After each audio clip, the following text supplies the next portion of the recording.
build voice AI, from where I've personally tried out voice AI, building voice AI agents, and the kind of thrill you get, and the kind of perspective that all of these companies that are built on open source platform and come to a halt, or they get stuck when it comes to scaling. Because I've seen in many of the pricing, you have one thing called concurrent calls, that is about, let's say, 15 to 20 to 25. And if you want more concurrent calls, you need to go to their enterprise plan or something. You need to reach out to them, right? So growth of these voice AI companies, and I've heard it all across this ecosystem, that thing is happening, right? So from Yeah. In the case of LiveKit, that 15 to 20, or even for that matter, sometimes 25 is something which you can handle per server on a LiveKit agent. okay, That's what multiple builders were building on top of LiveKit. okay, So and it mainly boils down to the WebRTC. From the LiveKit server to the LiveKit agent, the audio is flowing over WebRTC and it's using a Opus codec. So it's doing transcoding at the LiveKit agent layer, where it is converting that, basically decoding the Opus and downsampling from 48 kilohertz to 16 kilohertz, and it's doing all of that. And also the WAD happens on the LiveKit agent. okay, So, and all these operations are expensive and adds up. So it will limit the number of calls you can handle on a given instance of LiveKit agent. okay, So that's where the cost adds up. It's very good for demos. You can get things up and running very fast, got but you'll soon realize that, okay, if you want to scale to multiple hundreds of calls, the just the requiring significant amount of hardware. okay, Because whereas it's not really doing any of the heavy lifting here, because I mean, like most people, the way most of the startups are using right now, so STT is a cloud STT, the LLM is a cloud LLM, and the TTS is a cloud TTS. So if you're just orchestrating, it should not really take that much of CPU. So you are telling me if all of this happens, then Chetan would get more customers, than he'd have more folks coming to cloud, right? But I just wanted to understand a couple of terms that you use. Break it down to us in a very simple way. What is WebRTC? What is Opus? And why do Opus need encoding and decoding? And Anyways, I send the sorry, Kirtana, were you saying something? Yes, Nitish, I have to answer my questions here. So they just help me create a picture in which I can put all of these terms together and make some sense out of this. See, I mean, when we're doing calls over the browser and basically app, I think that's where even the ChatGPT app talk to a ChatGPT agent. So that's where WebRTC made perfect sense, because you're talking to someone over the internet, where you need a jitter buffer and adjust for variable bandwidth and all that, where WebRTC does all of that. So makes perfect sense. But if you are in a controlled and the streaming from the telephony system, and basically like in the case of LiveKit, the telephony was added later, much later, which was added to LiveKit SIP, through which you can actually connect a SIP trunk, and that's how you connect to the telephony. So while in the SIP trunk, I mean, any of the SIP trunks, they don't, in the SIP trunk world, in the PSTN world, there is no Opus. I mean, in India, it's usually like 8 kilohertz. And right now we do have 16 kilohertz being offered by some of the carriers. In your phones, when you do a HD call on 4G or 5G. So voice over LTE or voice over NR, the HD calls are using 16 kilohertz, but again, it's not Opus. So whereas WebRTC, the most popular codec being used is Opus, so which will basically like encode and decode the audio. So LiveKit, for the WebRTC part, it's using Opus, where they're giving the audio to the STT. So that basically takes linear PCM. So just plain decoded linear PCM audio. So Opus, and then give the audio frames to the STT, and TTS will again be linear PCM, and you take that and give it back to. So essentially there is that whole conversion happening. And in addition to that, LiveKit is also doing one more, which is basically doing a base64 encoding of audio frame, converting it into a JSON and all that. So That sounds so complicated to me. So I'm sure there's a lot of decoding, encoding, and a lot of conversion here. So tell me from a layman. and in the resampling is one more thing. So in every 20 millisecond, there'll be an audio frame.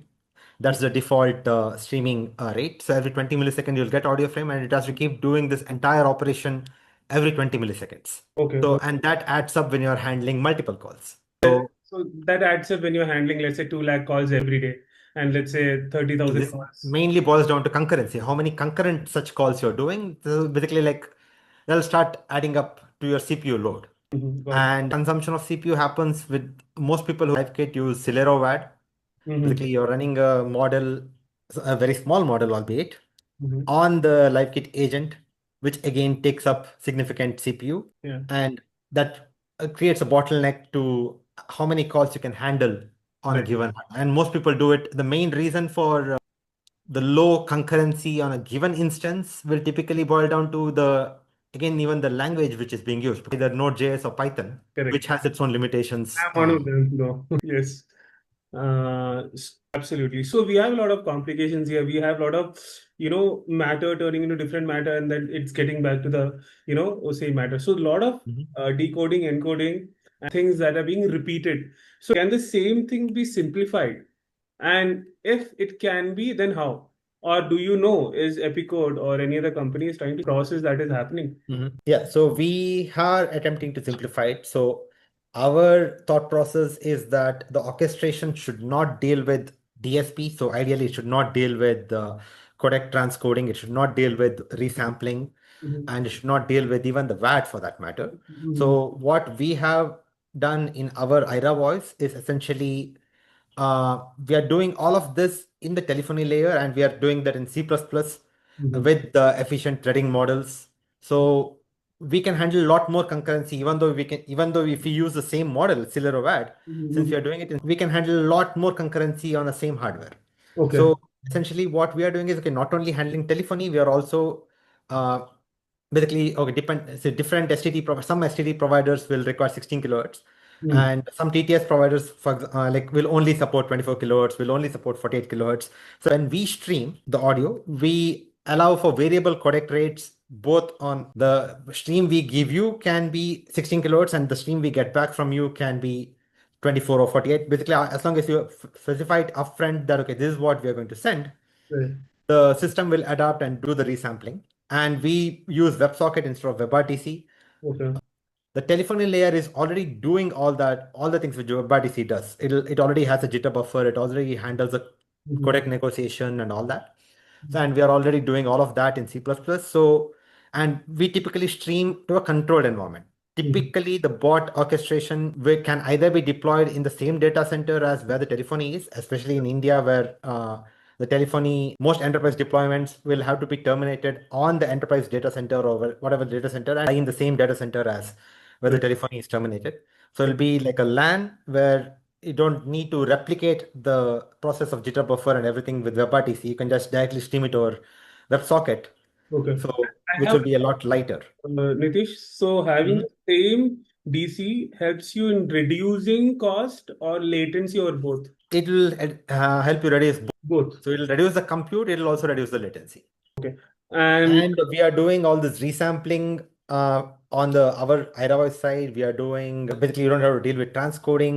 You don't have to deal with the base 64 encode decode either, because WebSocket already supports both text data as well as binary data. So what we do is we send on the same WebSocket, you will get text data, which is all the events, including the WAD events, our server side, and we can just give you the WAD event saying, okay, speech started, speech stopped, and also you'll get the continuous stream of audio chunks got in the it. binary format, which is linear PCM binary. You just take it and give it to the STT. Happens for CTS, you just give us back the linear PCM, and that goes to the telephony. Got it. One question, Nitish. So orchestration layer these days, all of the major players that are out there, they are Mhm. doing things that could be done by telephony and concurrent calls or the server costs of all of these companies who are built on top of them is getting way higher than it should, Mhm.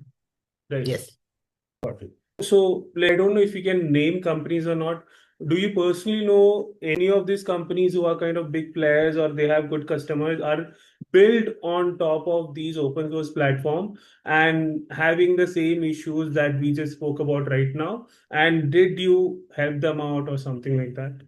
Like, if you have any examples like that, would be great. You don't need to mention the company name, but you can just let me know, like, if that is the case. Well, I mean, okay, we know people who are using LiveKit, and we know what is the kind of hard number of servers they need. I'd Okay. not like to name any companies, but more on to our stack and what is the kind of server they need. So Okay. essentially, your orchestration server cost, basically, when you scale, is what you typically use in the case of LiveKit or Pipecast. Just give me a number here. Now, let's say if I'm using, let's say, LiveKit and I'm what would be the, let's say on if I'm triggering let's say 5,000 calls, concurrent calls, what could be my cost? Okay, let's keep it. I mean, okay, let's keep it at a lower number Okay. just for the sake of simplicity. Okay. So, okay, let's say if you just want to do 100 concurrent calls. Okay. Got it. Okay. Yeah. So, in the case of typically, I think I'm sure there are players here who have already tried LiveKit. They might have even gone live, so they can confirm numbers. So, typically, on a given 4-core instance, I mean, if you take a system with a 4-core and let's say a 4 GB or 8 GB of RAM, Correct. on a LiveKit, if you run LiveKit agent, I'm not talking about the LiveKit server. I mean, you can use the cloud LiveKit server or the self-hosted LiveKit server. The LiveKit server is efficient. It can handle like multiple 500 calls on a 8-core server or probably even more. But LiveKit agent is where most of the heavy lifting is happening and it takes a lot of compute. So on a typical 4-core, 8 GB RAM server, you can only handle like at the max 25 calls, accounting for all of things. So basically like STT, I mean, essentially, it's only orchestrating STTL and MTTS, but it's also doing all this WebRTC handling, and it's also doing WAD with the typically with Celera WAD. So now that's the best case scenario. Typically, it's even 20 in some cases, even 15 in some cases, but let's just take the best case scenario of 25. Okay. So now, if you want to handle 100, you need 4 such servers. Correct. Absolutely. So now, if you go to 1,000, you need 40 such servers. So essentially, like you will auto scaling cluster of so many instances, and you have to load balance the traffic across all of them, and the costs will spike like crazy. Okay, just give me an idea of what would the cost be to have 46 server for, let's say, 500 concurrent calls. Chetan will be the best person to answer that. Yeah, so that will be very heavy cost. Yeah, Chetan, were you saying something? Oh, please go ahead. I was trying to say, yeah, Nitish is right. But Got it. Vishnu, typically, it's an echo from my side. We can just check in AWS EC2 pricing. Yeah, I mean, I don't think we have to go to the pricing aspect of it, but if you just get the factor of reduction, that itself will convey the message. So if you do the same orchestration, the way I was telling, basically, where you don't deal with basically you replace WebRTC with WebSocket, and you don't have to deal with resampling or even for that matter WAD. You get all of those as events over the WebSocket. So now the orchestration becomes extremely lightweight, and you can even handle 500 calls on the same 4-core. In fact, I mean, we have benchmarked it to even handle 1,000. What mode you are handling? Two modes of streaming. So one is depending on which kind of STT you're using. So if you're using a streaming STT, you will obviously need a stream, but some people do because latency will be extremely low. So that we have people who are using non-streaming STT as well and just giving the audio to the local STT and getting the transcript. So in that case, we can even buffer the audio on the telephony server and send it as soon as the WAD detects that the user stopped speaking. Okay. So you will already get the buffered entire chunk of audio, which you can immediately give it to the STT instead of the orchestration layer having to buffer the packets. But now that reduces the network IO, the messages you are dealing with. So that also drastically reduces the compute. So in that case, you can even go to 1,000 or even more. But even with streaming, you can handle 500 on the same 4-core 8 GB. So now dealing with 1,000, you're just dealing with two instances instead of dealing with 40 instances. So you're saying instead of 40 instances that I'll be paying for, I can just have 2 instances, right? Yeah. And that is like a fraction, less than a fraction of a cost. Yes. Anybody would know that. Yeah. So put up some numbers here on the chat. And if any of the folks have any questions or anything that you want to convey, please, you can put it on the chat and we'll read that out for you. So he has told about 40 VMs may cost about 4 lakhs per month. So now that's a lot of cost, right? There's a lot of difference voice AI companies could save if they understand like the engineering, or if they are being smart enough to let the orchestration layer do its job, and you have the telephony which can do its job, right? So if were you saying something? Yeah, and one more platform. There is also Dogra, which is open source. Correct. So I recently saw their post with the TTS caching. Okay. Yeah, we 6 to 8 months now. I don't know whether anyone from Winfer has joined. They are our customers, so they have already reported that there's a huge cost saving they are seeing with respect to TTS because of the caching. So where we have like something called as a CDB, which is a distributed cache. So our telephony will be deployed in two places, so two geographies. So now what we do is this cache will also be deployed in both the geographies. I mean, the orchestration will also happen in both the geographies. And anything which will be cached in one place will also be replicated to the other place. And this is an in-memory cache. It will basically also have persistence. So it'll also put it to the disk, but it'll also be in the memory. And the lookup will be in the same DC. So you get the entire sentence. Basically, we buffer the thing and you check the sentence. If it is there in the cache, you get the audio in 1 millisecond. So That is just so one thing is it's saving cost because you're not regenerating, because most voice AI calls catering to a particular use case. So there will be a lot of repetitions. correct. I mean, instead of just generating variations of the same sentence, you can instruct the LLM to give it like 2-3 variations of the sentences and stick to that. And you can always combine multiple sentences. But you can give some examples and you can, wherever possible, you can stick to those examples. And if those examples are cached, you can cut down your TTS cost by 80%. And which is whatever we are achieving with the CDP, and it also gets synced. So even if it is running in a HA multiple geographies, the audio cached in one will also sync to the other. So even there, it will not end up using TTS. Got it. And so it's not only cutting cost, it's also cutting latency, because anything from the cache is extremely fast lookup. So it's also cutting down your time to end-to-end latency. Absolutely. Interesting that I wanted to talk about, and I'm glad it came up right now. There's one more thing here that I wanted to highlight. When you have a lot of, like, now let's say if we have our three friends, Nitish, Vishnu, and let's say Sendil, we three are best friends, right? Now, what we are doing in the current scenario is, Nitish take 80% of the workload, and let's say Vishnu will take 10 and Sendil will take 10% of the workload. So this is just a layman example that I was able to come out of this conversation. So the same thing is happening with all the open source orchestration layer that are there right now. They are doing 80% of the work that they don't need to actually, right? You can scatter your resources, you can engineer things in an efficient way that the resource utilization is equally moving partners that you have. Moving parts that you have. And I think that is something that you have done, right? Because many of the folks here, I believe they are also from a non-tech background. They won't be able to understand all the terminologies that we are speaking about. So I was able to gather this example for them, right? So absolutely. So I think we have spoken about LiveKit, and the next thing that I want to speak about, Nitish, is retail. I've used that platform and I have seen this on LiveKit website that retail is their customer, right? So what's exactly happening here? Are they like built on LiveKit, and what is the advantage if I'm going to retail and creating an agent? Why can't I do the same on LiveKit, right? If it's a version of LiveKit, why is that? To be frank, I'm not really very familiar with retail.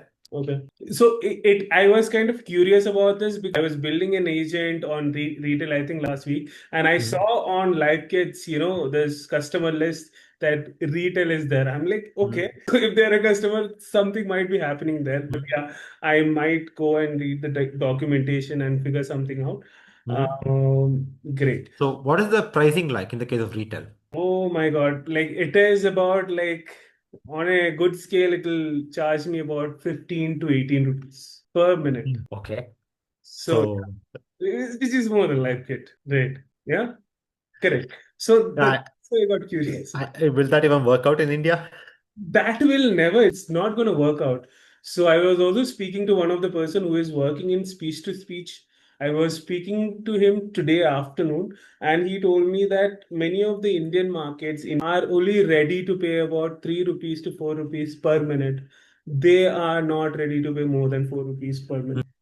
So I don't know how folks are building this, and either they are burning their own money and subsidizing the 50% of it and taking, let's say, 4 rupees from a customer, but that won't work when you want long term. Yeah, it will not work long term. Yeah, it won't exactly work for long term. So talking about the demo part again, right? So if I'm going to a voice AI company and if I want to see a demo, I can see the demo is flawless. And there are so many things that I cannot see in a demo. DTMF pass through, carrier, BID pooling for outbound campaigns, silence detection tune for indic, pause patterns. So these are the things that I'm not able to see in any of the voice AI demos, all of the players that are out there. And these are a couple of things that matters when you are at broad scale. Right? So why either folks are not aware that they need to look at these things and eval these things, or is the voice company not making them, more aware of this? Like what trend or what is the thing that is happening right now according to your perspective? Yeah, I mean, I have worked on DTMF-based IVRs in the beginning of my career, Okay. and I'm seeing that, I mean, even right now, there are enterprises who are IVRs because if it gets a job done, I mean, company doesn't want to pay more. Absolutely. So, and we have requirements where people ask for voice bots where certain parts of the input are still have to be taken via DTMF instead of the person may not want to like speak that out. So you might want to collect it as DTMF. So yeah, I mean, in our stack, we do support it. I mean, I believe even LiveKit supports the same. But I've seen that implement that flow in the case of LiveKit. But yeah, in our case, what will happen is, like I was telling earlier, you get a WebSocket connection on which you will get the events as well as the audio chunks. And even DTMF will essentially be events. So every single digit pressed, you will get it as individual events of, okay, this is pressed and so on. So you're just going to get a JSON payload telling, okay, what is pressed. And you can do whatever you want with that. So, and yeah, I mean, like I was telling, we are still, even to date, we are getting requirements of DTMF based IVRs. Okay, that's interesting. Can I know from which industry are, getting most of the interest right now? Insurance and even So, yeah, I guessed. I assumed that would be the case. Got it. Awesome. so, and one more thing, I think we usually the transfers, so voice AI. So they would need the ability to transfer to a human. So the newer platforms, so essentially the voice AI orchestration. So someone is providing the telephony, someone is providing the orchestration, and someone is like gluing all the things together. So now if they want to do a transfer, it has to essentially to be a contact center. So essentially you transfer to a queue where one of the agents will pick up the call. Right. So Human agents will pick up the call, right? human agents will pick up the call. Yes. And this is where, like, unless the company existing, I mean, whoever is asking for human transfer, the contact center provider, like most companies will not be able to offer it. With any of these voice AI players, they will typically not have the backend required to also support human agents. Okay. So that is where we can help them. So what we can do is, I mean, when we are giving the telephony stack, it's not only catering to the voice agents, but stuff required for the human agents. So if you want to do if the voice AI bot transfer to a human agent, the stack will support even that. So since our predominant experience has been with telephony, we can even transfer it to agents on other, I mean, if the contact center is already having Avaya, Genesis, Cisco, etc. So then they can transfer it to that. But on the other hand, if they don't have it, and there are companies right now who are getting the majority of the job done by the voice agents. So they will have very few human requirements. So they may have some staff who are basically just occasional calls, the people who are doing other tasks take up the call. So in such cases, we can provide a telephony system where, okay, they can just register and be available. So if the agent wants to transfer, it can transfer. Got it. So if I'm a very young voice AI company, I'm in the market for let's say about 1 year or even like 4 to 5 months, I can come to Epicode, and if I get a BPO or a call center kind of client, I can help me establish the whole flow, right? I just need to have identity clear, and the telephony part, the routing part would be taken care by Epicode itself, right?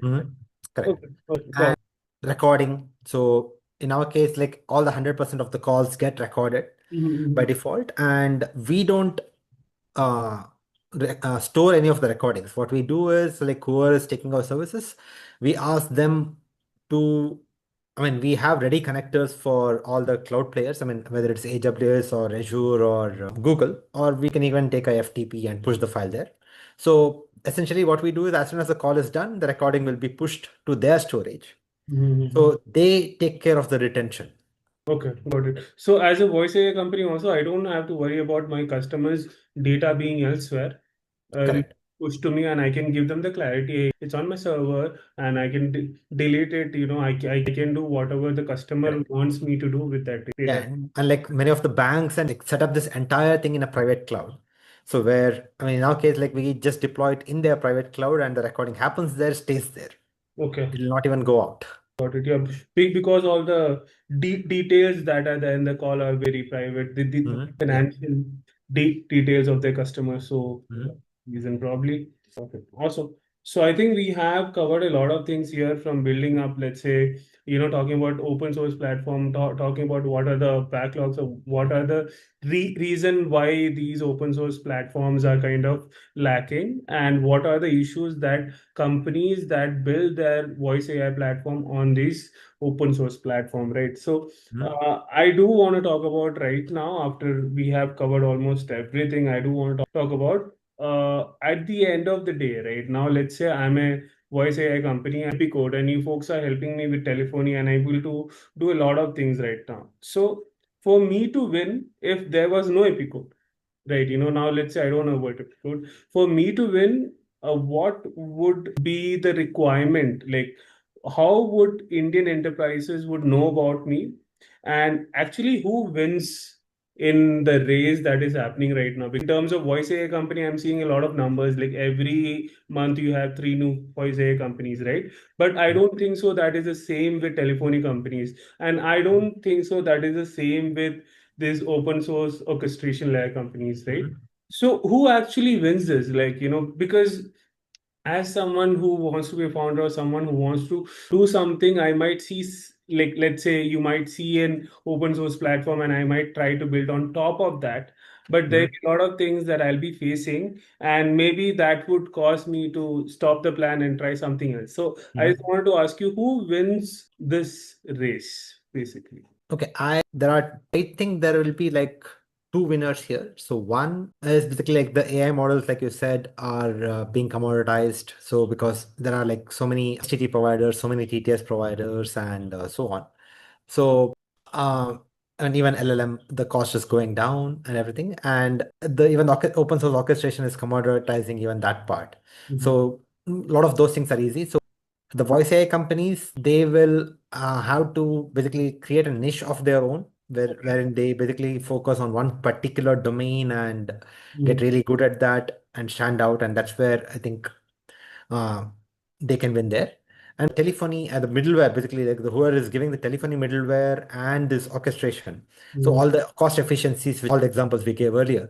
So Mhm. there is a big potential market out there for such players who can bring value to multiple voice AI companies by providing the middleware layer, which is going to make things easy for them and bring down their costs. I think there is potential. Got it. Awesome.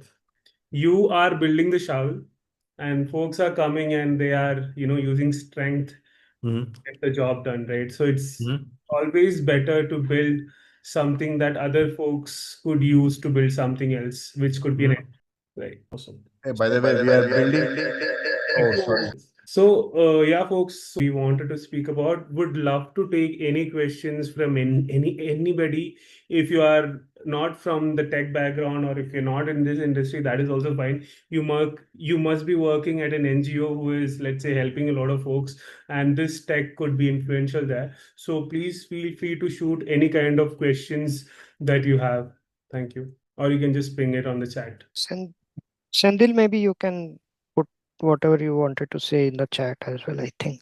Just give me 2 minutes. Hello. Yeah, Yeah. hi, Sanjay. Yeah, there is no echo now. Okay, there is no echoes. Okay. Bot Compose and IRA voice, Mhm. which will address some of the issues that is being faced by the LiveKit users, reducing the CPU usage and thereby the cost, right? So the way to do it is it should be open to new ideas.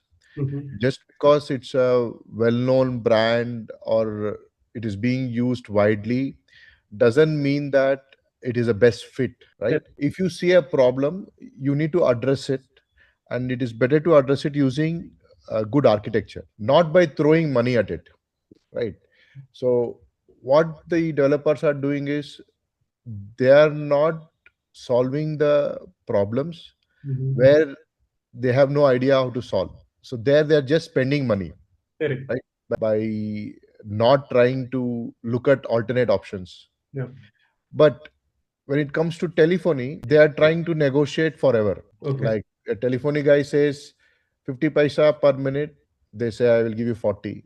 You would say 40, it goes to 30, and finally it goes to free. But ask how many of them have called up LiveKit and said why your four-core server, I mean, why your four-core server is not able to handle more than 20 calls. So it's open challenge to all the developers in India. Why is that they don't ask questions to our international brand? Yeah. Because that platform is perfect. So the problem here, it's you have to look at it at what are the decisions you're making, whether you're making it based on the popularity of a platform, Right. or whether you're making it based on whether it solves the business problem. Right. So you can't be in love with a particular platform which cannot solve your actual problems. So Yeah. I'm not against LiveKit, but you need to find ways to make the platform more cost competitive instead of just squeezing the other vendors Yeah. who are part of the stack. Good. Right? That's my take. But which Yeah, I can think just to be add to that, yeah, I can just the best of elaborate both on that. worlds. Yeah. Yeah. So, see, I mean, LiveKit has a lot of pros. I mean, you have a big collection of plugins where you can try out any STT, LLM, TTS vendor out there, and ideas where you can actually try, I mean, basically generation or how do you want to do the end of utterance and so on. So, like, it has a lot of ideas which are tested and proven, but there is the engineering decisions which were taken during the initial time is just holding on to it. And thing which we're trying to address by basically like should essentially make the LiveKit agent work. Instead of talking to a LiveKit server, it can essentially talk to IRA voice, and essentially like it'll be over a WebSocket connection. You will still get to use the plugin framework of LiveKit. You can still use whatever other than the WebRTC part of, as basically the RTC part of LiveKit. We are going to replace it with the WebSocket layer, and it'll also offload the requirement of Celery WAD. It'll basically like have a remote WAD plugin with WAD events from the remote side. So, and this should drastically reduce the compute requirement of LiveKit agent. So we are in the process of creating this and release that so that it can help out customers of folks who are using LiveKit out there. Absolutely, because anybody who's using LiveKit, why wouldn't they want their prices to go down? So it is put forth in front of that LiveKit community or developers or folks who have built on LiveKit, they would definitely go and try this out. Yeah. So is it out yet, or is it on like next week? Do we have a timeline for that? It's planned for Next month. Okay. So yeah, you can notify once it is out. Yeah, absolutely. Yes. So thank you, Sandil, for that question and your perspective. I saw a lot of heart in it. So yeah. Anybody else from the audience pool has a question? It could be something regarding voice AI. Like I'm getting a lot of agentic or robot calls, and it's very annoying. Like it could be anything. So please feel free to shoot any questions if any of you folks have. Okay. I think we are good. Okay, I think there is a question from Dheeraj. Okay. Yeah, hi Dheeraj. So yeah, regarding that open source support, yeah, basically I think you're talking about self-hosted STT, LLM, and TTS. Yeah, I think we can release a version next week itself, but there is basically like we are working on two different versions right now. Like the bot compose, I think what you have tried as well is API driven. So essentially like bot compose is running somewhere and you essentially configure stuff using APIs, basically whether it's to add the bots and so on, and what should use and so on. Whereas, okay, in that what we are doing is essentially like we have a fixed framework for STT, basically like what is the message format the STT should give the transcript, and same goes for LLM is essentially OpenAI responses framework, and whatever you are using interface is following that. If you can write an adapter, then you can make it work. So give it to you next week itself. But we're also working on a SDK, which is very similar in essence to LiveKit SDK. In that took a whole bunch of plugins, basically like the different kinds of pipelines and the strategies there and so on. And that will be like people using LiveKit will feel at home using that SDK. So in that, it'll be very easy for you to use any STTLM teachers. Basically, if you don't have a plugin already, you can very easily plug in whatever you want to use uh, of your own. Reach out to you with respect to the current version, like whatever you have already used with STTTS or whatever you want to use. I think even Chetan reach out to you too. Yeah. So, And it'll be the SDK, which will be the thing we want more people to use. so Nitish, for that Mhm. Dheeraj's question, you can also inform him that hosting the open source ourselves. So we'll be releasing a AI module as well. Hmm. Yeah. So yeah, that's one more thing, Dheeraj. We are okay as of now.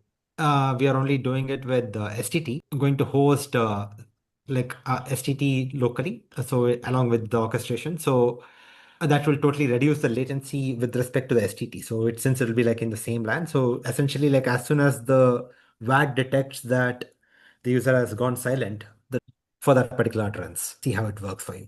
So it's basically mainly targeting Indian languages as of now. See if it fits your needs. So I have a question from Justin. He's asking now, let's say, in terms of the legal part of it, right? Now, let's say if you're talking about lakhs of, and some could be promotional, some could be, let's say, relevant, but there might be a lot which is not relevant, right?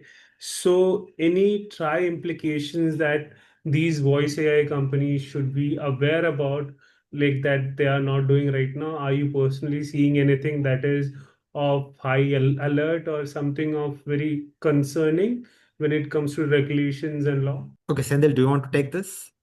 I think you can mention about the 160 series, 140 series.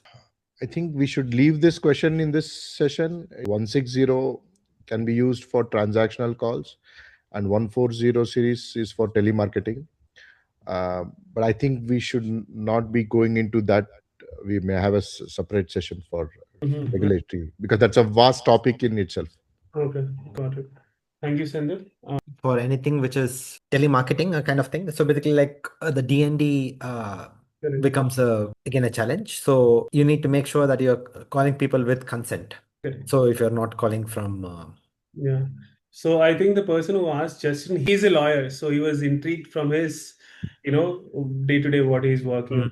Thank you. yeah, this DID complaints where our voice AI partner will then have to provision the proof that okay, this is the consent given by the user, a CRM screenshot telling that okay, they have given the consent to call. For example, okay, just to give an example, I mean, like showed up interest in particular thing on the some web page, Right. and that's how like the bot will end up calling them, and then they'll say, okay, I'm in the DND list and raise a complaint. But then the CRM screenshot will show that okay, this at this time on this particular day or for this particular product, they showed the interest, and Okay. that's the reason for calling, and then the telco will uh, cancel the Okay. complaint. Got it. Thank you, Nitish. Thank you, Justin. Any other questions? We are almost about 1 hour and more. So I'll take the last question. If anyone has any questions, you can post it on the. Hi, hello. Yeah, hi, Nikhil. Hello, Nikhil this side. Thank you, Vishnu, for inviting me in this seminar. So, first of all, I want to introduce myself. I work on Sonexus. We help AI teams source, verify, and build realistic human data set for speech and voice AI systems, starting with how India actually speaks in real conversation. So, voice agents in India, where do you see the biggest production failure today? Speech recognition, turn taking, code switching, domain understanding, or lack of unrealistic evaluation data? Thank you. So is that question to the audience or is that question to? I think that is a question to Uh, you. it's for you, like anyone deploying the voice agents in India, and you are the best, I think, Okay, to so answer this question. Mhm. Okay, if take a go at it, I would let them because personally, like I'm more of the creator of this framework and not the one who is dealing with the day-to-day like deployment. But yeah, I think okay. Does anyone wants to? Nikhil, by the way, you said you're from Soniox, right? STT. Not Sonio, I'm working on Sonexus. Yeah. Cool. Okay. So yeah, one based on my interactions, and this is what goes as input to your LLM, and which most people talk about is interruption handling. So wherein like when the bot has to handle that interruption cleanly.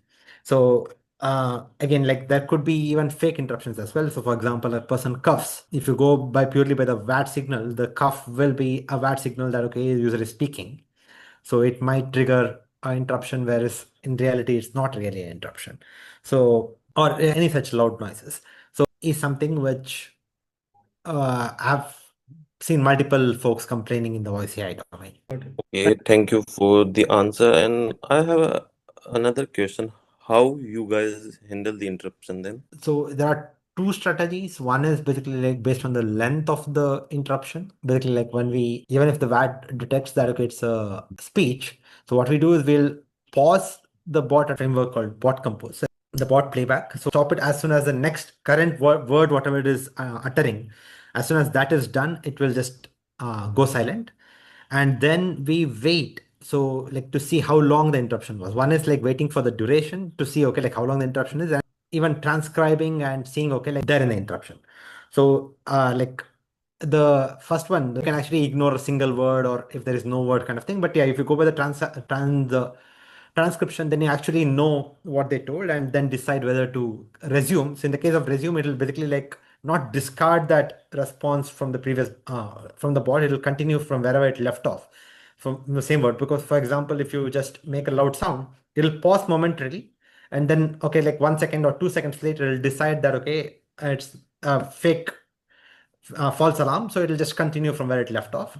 The in the case of actual interruption, the new input will be taken and it'll give a new response. So orchestration platforms do the same. Okay, got it. Thank you, Nitish, for the explanation and answering my questions. Thank you very much. Yeah, it's only coming to me. I'm not able to see Dheeraj. I think he's sending one-to-one. Okay.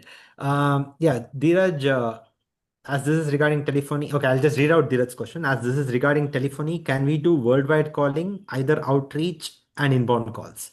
So yeah, Dheeraj, like from a platform perspective, we don't have a limitation of where you're calling. So if you are buying the telephony trunk, basically we Tata and Geo and so on. So if you are getting a trunk for your use case, then inbound is anyways allowed by default.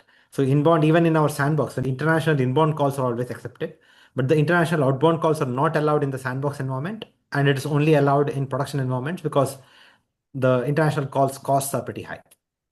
Dheeraj, for this you need to talk to Tata. They provide the international call termination service. So this is very similar to call centers, how BPOs wherein human agents would be in India and they used to calls in the US, right? Customers from the US could talk to BPO agents. So Tata Communications I think it is Tata Communications who provide this international VoIP services. So there are others also like Route Mobile and others. You select the country and ask them what are the rates and help you with that international VoIP SIPs trunking services. Thank you, Sandil. Thank you, Dheeraj, for that question. Yeah, Dheeraj says yes, sure. Awesome. Whole session up because we have passed about 20 minutes more than what was decided. So thank you everyone for joining this. If you still have any questions or if you want to see how voice AI companies are doing or if you want to start a voice AI company, feel free to email Epicode. And if you are someone who is trying to build voice AI on LiveKit or any of the open source platform, do mail us.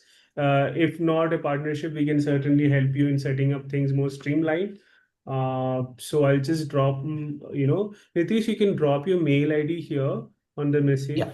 Just one point, Vishnu, for LiveKit and PipeCat customers for the SIP trunking service. So, and plus along with the proxy, we provide a lot of events which can be used by the developers. And as Nitish module, make sure that you don't have to use the LiveKit agent and consumption of the sampling at our side, so that 100 calls or more on a single 4-core VM. Got it. Fantastic, Sandil. I'm sure it's going to help a lot of folks. Yeah, that way you don't have to subscribe to the LiveKit server, and that will also the subscription as well, and the latency also will improve. So in the case of LiveKit SIP, so the way the thing works is you have your LiveKit SIP, basically the SIP is handled in one PBX, and then you have the LiveKit server, and then the communication goes from LiveKit server to the LiveKit agent. So essentially, like there is a hop. So from the SIP telephony server to LiveKit server, from LiveKit server to the LiveKit agent.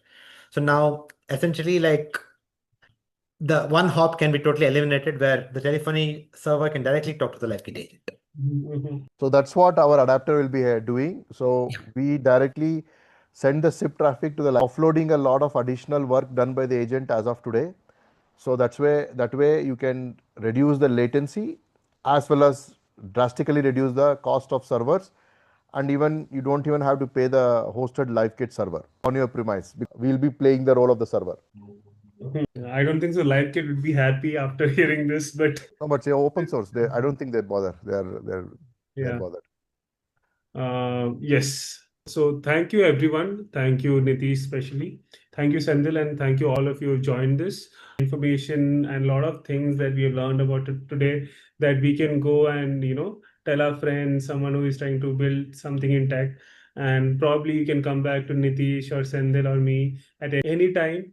Even for small helps, we're not looking for something which is very transactional also. So even if you need any help, you can come to Epicode's team, and the team will be more than happy to help you out for any of the things that they have any knowledge about. So thank you. You folks have a very good night.